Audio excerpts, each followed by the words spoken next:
मार्का-ए-हaq में افواج पाकिस्तान ने autonomous systems और साइबर सिक्योरिटी के जरिए सरहदों का दिफा किया। जदीद टेक्नोलॉजी के जरिए मुल्क को दरपेश मुस्तकबिल के खतरा से महफूज बनाया जाएगा। वजीर एआज़म शहबाज शरीफ ने लाहौर में इंडस AI समिट से खिताब में फील्ड मार्शल समेत मुसल्लह अफवाज की क़यादत को खिराज तहसीन पेश किया।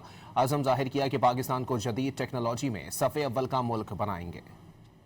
The historic Marka-e-Haq, the entire world witnessed how our valiant armed forces resolutely guarded our physical and cyber frontiers, led by Field Marshal Ea'zam Munir and ably supported by Air Chief Marshal Zahir Ahmed Babar and Admiral Naveed Ashraf.